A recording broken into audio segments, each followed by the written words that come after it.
السلام عليكم خياتي، ان شاء الله تكونوا كامل بخير. اليوم بربي ان شاء الله نديرو هاد الطاجين الشباب الله الله وبريزونطابل البرانيه، باذنجان وبطاطا مقليين في لاصوص بلونش.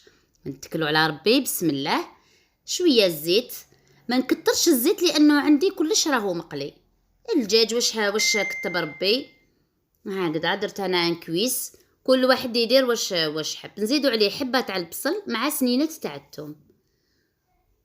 وكما نعرفوا الطاجين غير على نار قليله، ما تكتريلوش النار قويه يطيب كلش في غرضو. زيدي عليها شويه معدنوس، نديرو لي زيبيس كركم زنجبيل الملح فلفل الكحل، ونديرو تاني نديرو الكمون ونديرو الكرويه. الباذنجان تحب الكرويه هكذا. لي زيبيس هادوما مهمين ونحركهم غير بالعقل، نخليهم يتحمسوا مليح في غرضو هكذايا.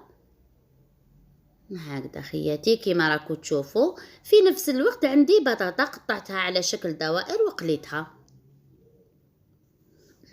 نزيدو عليها الحميصه درتها من الاول لانها ما راهيش طايبه، لو كانت تكون طايبه خليها في الاخر. ومرقت حوالي كاس تاع الماء فقط، الطاجين ما يحبش الماء بزاف، وخليته يطيب في غرضو على نار قليله. نديرو هنايا الخلطه اللي راح نديرها للباذنجان اللي نقلي بها الباذنجان.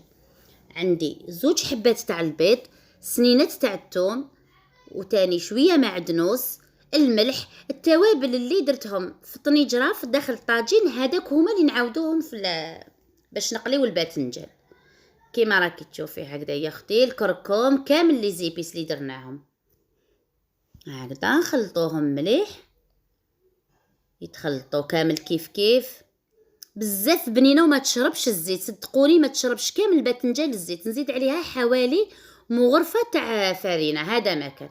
نحط الباذنجان اللي غسلتها وقطعتها على شكل دوائر، نخلطها داخل هكذا تشرب شويه هاد الخلطه هذه هكذايا. ونحط الزيت، صدقوني هاد الكميه تاع الزيت قليت بها كامل الباذنجان اللي عندي، حوالي 3 حبات كبار هكذا. نقليهم ومع كي يطيبوا نقلبهم الجهه الاخرى ونحطهم هكذا كيما راكو تشوفوا. وهذه هي حطيت داخل الطاجين بعد ما طابت المرقه. ستفت الباذنجان وستفت البطاطا ودرت لها شويه، حطي لي طرونش تاع القارص مع شويه تاع المعدنوس.